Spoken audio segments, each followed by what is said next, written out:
एक भाई जो कि पुलिस थाने में पहुंचता है और पुलिस थाने में पहुंचने के बाद में कहता है कि साहब, जब मैं अपने भाई के घर पे गया तो मैंने देखा कि मेरा जो भाई है मृत अवस्था में पड़ा हुआ है। आप जल्दी चलिए और जल्दी से देखिए कि मेरे भाई को क्या हुआ है। अब दोस्तों, जैसे ही पुलिस वाले ये बात सुनते हैं, उस भाई की बातों पर अमल करते हैं, उस जगह पर पहुंचते हैं तो देखते क्या है, वाकई डेड बॉडी पड़ी हुई है। लेकिन दोस्तों, पुलिस उस डेड बॉडी को पोस्टमार्टम के लिए भेजकर जब इस पूरे केस का खुलासा करते हैं तो यकीनन दोस्तों लोग हैरान होते हैं और लोग यही सोच रहे होते हैं कि आखिर इस तरीके से कोई व्यक्ति आखिर अपने ही सगे के साथ में ऐसा क्यों कर सकता है।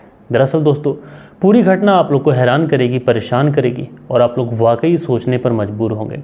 दोस्तों, आज की घटना मैं आप लोग के सामने शुरू करूं, लेकिन उससे पहले एक ज़रूरी इंपॉर्टेंट चीज़ मैं आप लोगों से कहना चाहूँगा। बहुत सारे लोग कमेंट्स में इस तरीके की शिकायत करते हैं कि सर, अवैध संबंधों को अलावा अगर कोई क्राइम की स्टोरी हो तो वो भी सुनाया करें। तो बहुत सारी क्राइम की स्टोरियाँ मैंने सुनाई हैं, लेकिन पिछले कुछ समय से जो मोस्टली हमें क्राइम देखने को मिल रहे हैं वो क्राइम ऐसे हैं कि जिनके पीछे अवैध संबंध हैं, अवैध रिश्ते हैं। और अगर हम लोग देखते हैं दोस्तों, हमारे देश के अंदर ही ना सही बल्कि पूरी दुनिया के अंदर जो इस समय क्राइम हो रहे हैं उसमें 70% के आसपास के जो केसेस हैं वो अवैध संबंधों की वजह से होते हुए दिखाई पड़ते हैं। तो चलते हैं दोस्तों, आज की कहानी को शुरू करते हैं। तो दोस्तों, रात के 10 बज चुके हैं। मैं हूं आप सभी का अपना शावेज़ मलिक और हाजिर हूं आप लोग के सामने फिर से एक क्राइम की कहानी को लेके, एक क्राइम की घटना को लेके। और दोस्तों, आज की घटना की अगर हम लोग बात करें तो आज की घटना शुरू होती है मध्य प्रदेश से, और मध्य प्रदेश का एक ज़िला है रतलाम ज़िला। और दोस्तों, इसी रतलाम ज़िले का एक थाना आता है रावटी थाना। और दोस्तों, इसी रावटी थाना क्षेत्र में एक गाँव पड़ता है। उसी गाँव का रहने वाला एक व्यक्ति जिसका नाम प्रमोद 15 जुलाई साल 2024 को, यानी अब से मात्र 10 से 15 दिन पहले 15 जुलाई साल 2024 को ये इसी रावटी थाने में पहुंचता है। और रावटी थाने में पहुंचने के बाद में कहता है कि साहब, उसका भाई जिसका नाम अर्जुन है वो अपने घर पे रहता है। मैं जब उससे मिलने के लिए सुबह सुबह उसके घर गया तो मैंने देखा कि मेरा जो भाई है मृत अवस्था में पड़ा हुआ है। आप जल्दी चलिए और जिसने भी कत्ल किया है मेरे भाई का उसे पकड़ लीजिए। अब दोस्तों, पुलिस जब ये बात सुनती है तो वाकई उस प्रमोद जिसने अपने भाई की हत्या की बात लिखवाई थी, अज्ञात लोगों के खिलाफ हत्या का मुकदमा दर्ज कराया था, पुलिस तुरंत इस मुकदमे को दर्ज करती है और पहुंच जाती है अर्जुन के घर पे। जब अर्जुन के घर पे पहुंचती है और जैसे ही गेट खोलकर अंदर पुलिस पहुंचती है तो देखती क्या है कि बात तो 100% सच है। जो अर्जुन है ये बेड पर मृत पड़ा हुआ है। अब दोस्तों, पुलिस सबसे पहले उस पूरे घटना स्थल को बहुत बारीकी से जांचती है, परखती है, ताकि ये देख सके कि जो कातिल है उसने कोई ऐसा सबूत, कोई ऐसा सुराग छोड़ा है कि जिसकी वजह से कातिल पकड़ा जा सके।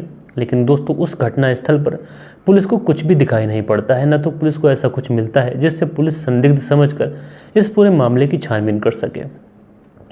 लिहाजा दोस्तों, पुलिस अब इस पूरे केस को सुलझाने के लिए सबसे पहले डेड बॉडी को अपनी कस्टडी में लेती है और सीधा पोस्टमार्टम के लिए भेज देती है। डेड बॉडी पोस्टमार्टम के लिए भेजती है। इधर दोस्तों, पुलिस अपनी छानबीन शुरू करती है। पुलिस सबसे पहले उस अर्जुन के घर के आसपास जितने भी लोग थे उन सब से पूछताछ करती है। अब दोस्तों, सब लोगों से जब पूछताछ की जाती है तो पता चलता है जो अर्जुन है, जो प्रमोद है, ये दोनों सगे भाई हैं और दोनों की शादी नहीं हुई है और दोनों अलग अलग रहते हैं। ये बातें पुलिस सब नोट करती है। और दोस्तों, इसी बीच पोस्टमार्टम की रिपोर्ट भी आ जाती है। पोस्टमार्टम की रिपोर्ट में ये खुलासा हो जाता है कि जो अर्जुन है इसकी किसी लाठी या फिर डंडे से पीट कर हत्या की गई। बाद में इसके गले को भी दबाया गया। अब पुलिस पोस्टमार्टम की रिपोर्ट पूरी तरीके से चेक कर लेती है, सारी चीज़ें बहुत अच्छे से चेक कर लेती है। उसके बाद में पुलिस जो थी वो अपने तरीके से इस पूरे केस की छानबीन करती है। दरअसल पुलिस जब पूरे गांव के अंदर छानबीन शुरू करती है, कुछ अपने मुखबिर एक्टिव करती है, तो पुलिस को कुछ ऐसी बातें पता चलती हैं जिन बातों के आधार पर पुलिस उस जो व्यक्ति पुलिस थाने में गया था रिपोर्ट लिखाने के लिए अपने भाई की हत्या की, उसी व्यक्ति को गिरफ्तार करती है, यानी अर्जुन के छोटे भाई प्रमोद को गिरफ्तार करती है। अब दोस्तों, प्रमोद को गिरफ्तार करने के बाद में सीधे से पुलिस थाने लेके आया जाता है और इससे पूछा जाता है कि आखिर तुमने अपने भाई की हत्या क्यों की। अब दोस्तों, प्रमोद जब ये बातें सुनता है पुलिस के मुंह से कि उसके भाई की हत्या का इल्ज़ाम उसी के ऊपर है, उसके तो पांव तले से ज़मीन खिसक जाती है। वो तो सोच भी नहीं पा रहा था कि जिसका भाई, जिसकी हत्या हो चुकी है, पुलिस उसको ही मुजरिम बनाकर पुलिस थाने लेके आई है। लेकिन पुलिस अगर मुजरिम बना के लेके आई है तो इसके पीछे कोई आधार होगा और इसी आधार पर पुलिस अपनी छानबीन शुरू करती है। पुलिस जब इस प्रमोद के ऊपर सख्ती दिखाती है तो जो प्रमोद था ये पुलिस के सवालों के सामने ज़्यादा देर तक टिक नहीं पाता है और उसके बाद में पुलिस के सामने टूटता है और टूटने के बाद में रिश्तों को तार तार कर देने वाली एक ऐसी कहानी सुनाता है जिसे सुनने के बाद में हर कोई दंग था। पुलिस वाले भी हैरान थे, परेशान थे, और जो कोई भी इस घटना को सुन रहा था वो अपने कानों पर हाथ रख रहा था। दरअसल जो कहानी की शुरुआत होती है अब से लगभग 6 से 7 साल पहले से। और 6-7 साल पहले की बात है। रतलाम में जो परिवार रहता है, इस परिवार में माता पिता, 3 बेटे। बड़े बेटे का नाम दीनदयाल और उससे छोटे का नाम अर्जुन, जिसकी हत्या हुई है अभी, और उससे छोटे का नाम प्रमोद। ये 3 भाई और घर में माता पिता, यानी टोटल 5 लोगों का परिवार था। हंसी खुशी, तीनों भाइयों में बेनतहा मोहब्बत, सब कुछ ठीक चल रहा था। उसी बीच में जो माता पिता होते हैं, यानी अपने बड़े बेटे दीनदयाल की शादी की फिक्र होती है। जब बड़े बेटे दीनदयाल की शादी की फिक्र होती है, उसके बाद में दीनदयाल के लिए लड़की देखना शुरू करते हैं। अब दोस्तों, जब लड़की की तलाश की जाती है तो पास ही के गांव में रहने वाली एक लड़की वो इन्हें पसंद आ जाती है। जब लड़की पसंद आती है तो इससे अपने बेटे दीनदयाल का रिश्ता तय कर देते हैं। रिश्ता तय हो जाता है बाकायदा। शादी की जो डेट फिक्स की गई थी उसी डेट पर शादी भी हो जाती है। अब दीनदयाल की पत्नी इस घर में आ चुकी थी। घर के अंदर 3 बेटे पहले से थे, 2 बुढ़िया बुड्ढे थे, अब एक महिला और आ चुकी थी जो कि बड़े बेटे दीनदयाल की पत्नी बन के आई थी। अब टोटल इस घर में जो लोग हैं उनकी संख्या 6 हो चुकी थी। घर परिवार में बहुत ज़्यादा खुशियाँ थी। नई नवेली भाभी आई थी। जो दोनों देवर थे ये भी बेनतहा खुश थे। अब माँ के ऊपर जो ज़्यादा काम पड़ता था तो माँ भी ज़्यादा खुश थी कि उसका कोई हाथ बिठा देगा। ससुर भी खुश थे कि उनके घर में एक ऐसा मेहमान आ चुका है जिसके आने की वजह से घर के अंदर रौनक है। दीनदयाल, जिसके तो खुशी का ठिकाना नहीं था।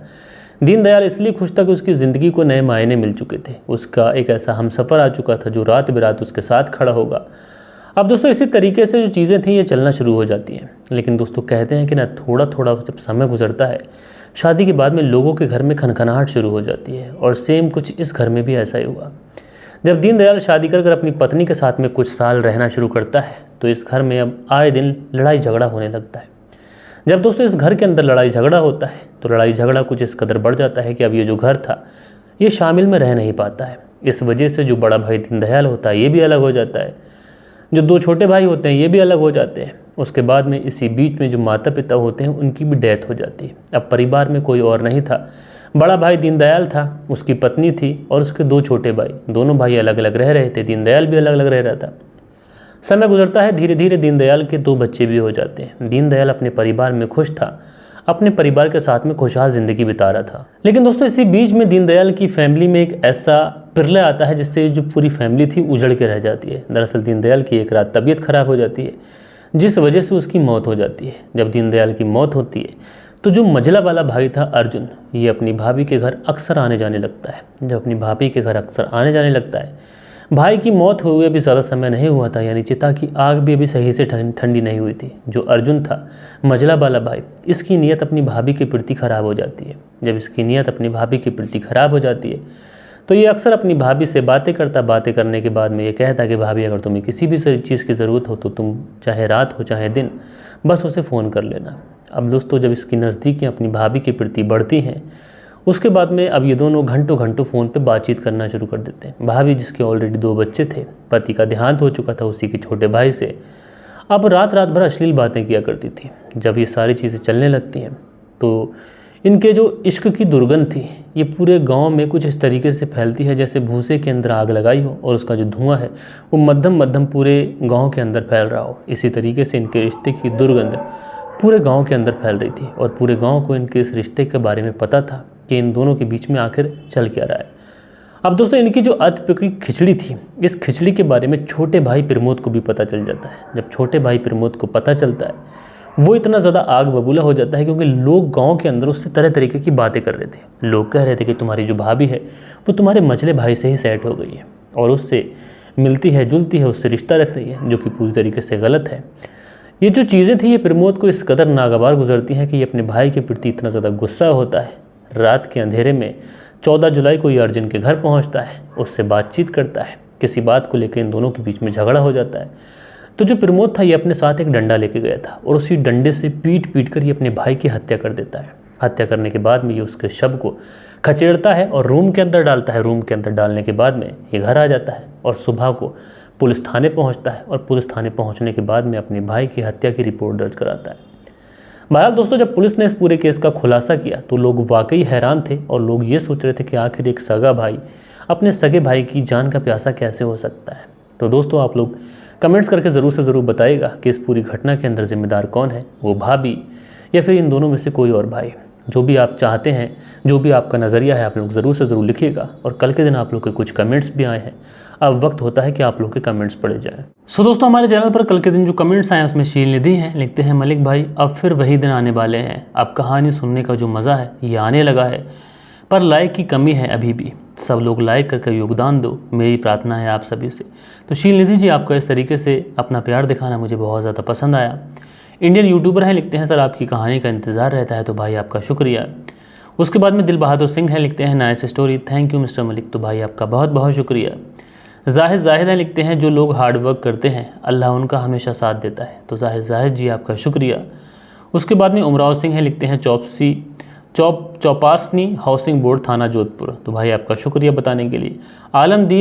आलम गुज्जर हैं, लिखते हैं गुड जॉब सर, आपकी कहानी काफ़ी इंटरेस्ट और हकीकत बताती है, तो भाई आपका बहुत बहुत शुक्रिया। मनोज ब्लॉग हैं, लिखते हैं नाइस स्टोरी सर, तो भैया आपका शुक्रिया। डॉक्टर सिद्दीक हैं, लिखते हैं बैक साइड अच्छी है मलिक भाई, अकेलापन इंसान को गुनाहों की तरफ धकेल देता है, इसलिए परिवार के साथ रहो और जितना हो सके उसमें खुश रहो और खुश रहने की कोशिश करो। और उसके बाद में MT आलम हैं, लिखते हैं तहसीन तंजीम फरवेसगंज अर्रिया बिहार से हमारी कहानी सुनते हैं, भैया शुक्रिया। सुरेंद्र शर्मा है, लिखते हैं लव यू मलिक भाई, नाइस स्टोरी, सुरेंद्र कुमार शर्मा श्री विजयनगर राजस्थान से, तो भाई आपका बहुत बहुत शुक्रिया। हिराना मगर हैं, लिखते हैं सलाम वेरी नाइस स्टोरी, मैं नेपाल से कहानी सुनती हूँ, तो बहन आपका शुक्रिया। उसके बाद में अगला जो कमेंट्स है ये तमीज़ आलम फॉरबेसगंज अर्रिया बिहार से है, लिखते हैं बहुत अच्छी कहानी, भाई आपका शुक्रिया। सुनील त्यागी जी हैं, लिखते हैं नमस्कार भाई साहब, रेनू सुनील त्यागी शाहना बुलंदशहर से, तो आप दोनों पति पत्नी का बेहद शुक्रिया। सेंट्रल जेल बीकानेर से सुनील चौधरी जी हमारी कहानी सुनते हैं, भैया शुक्रिया। यूपी ब्लॉग करके दानिश करके ID है, लिखते हैं सर मेरा नाम भी लीजिए प्लीज़, ऑलवेज फ्रॉम लखनऊ, नाम दानिश अली, तो दानिश अली आपका बहुत बहुत शुक्रिया कि आप लखनऊ से हमारी कहानी सुनते हैं। उसके बाद में अरी आसिफ करके हैं, लिखते हैं सही कैसे है मलिक भाई, उसे सज़ा तो मिलनी चाहिए, बाकी मैंने सब्सक्राइब कर रखा है, तो भाई आपका शुक्रिया। शायना पंचोली हैं, लिखते हैं अंदेशा पप्पू को भी था वरना एकदम से डोर कौन तोड़ देता है, तो शायना पंचोली जी जब पप्पू फ़ोन लगा रहा था उसकी बहन फ़ोन नहीं उठा रही थी, तो उसके पास कोई चारा था नहीं, इसलिए उसने दरवाज़ा तोड़ा। उसके बाद में शालिनी यादव हैं, लिखते हैं सेक्सी स्टोरी लानत है, तो शालिनी यादव जी बहन स्टोरी सेक्सी नहीं है, जो क्राइम हुआ है बस उसको कवर किया गया है। उसके बाद में मनदीप हैं, लिखते हैं पहले मैं आपकी सारी स्टोरी सुनता था, थंबनेल को सेक्सी बनाना और बिना किसी बात के स्टोरी में अंदर जो लैंग्वेज है वो काफ़ी ज़्यादा आप अभद्र यूज़ करते हैं, विक्टिम की फैमिली को हर्ट करते हैं, ऐसे ही लाइक और व्यू इंक्रीज़ नहीं होने वाले। तो मनदीप दूध लीज करके ID है, तो मनदीप जी मैं आपका शुक्रिया अदा करना चाहूँगा कि आपने मुझे गाइडेंस करने की कोशिश की है, लेकिन यकीन मानिए कि मैं अपनी तरफ से थंबनेल में कुछ भी ऐड नहीं करता, जो कहानी होती है बस वही मैं बताता हूँ। उसके बाद में अगला जो कमेंट्स है वो है शालिनी यादव का, और ये भी वही बोलती हैं कहानियों के बारे में अपनी शिकायत रखती हैं। तो बहन आजकल जो मैं आपको शुरू में बताया था कि आज की डेट में मोस्टली 70 से 80% जो केसेस उसमें अवैध संबंध है, तो इसीलिए इंसान से कहा जाता है कि इंसान अवैध संबंधों से दूर रहे, क्योंकि अवैध संबंध एक ऐसी बीमारी है जो धीरे धीरे इंसान के पूरे परिवार को खोखला कर देती है, और जब तक उसे पता चलता है जब तक बहुत ज़्यादा देर हो चुकी होती है, और इसका उसे एक बड़ा खामियाजा अदा करना पड़ता है। बहरहाल दोस्तों ये थी कहानी कैसी लगी कमेंट्स करके बताइएगा। मिलते हैं दोस्तों कल के दिन किसी और क्राइम स्टोरी के साथ में, जब तक के लिए अपना ख्याल रखिएगा, देश का ख्याल रखिएगा, परिवार के रिश्तों की अहमियत को समझिएगा। जय हिंद, जय भारत।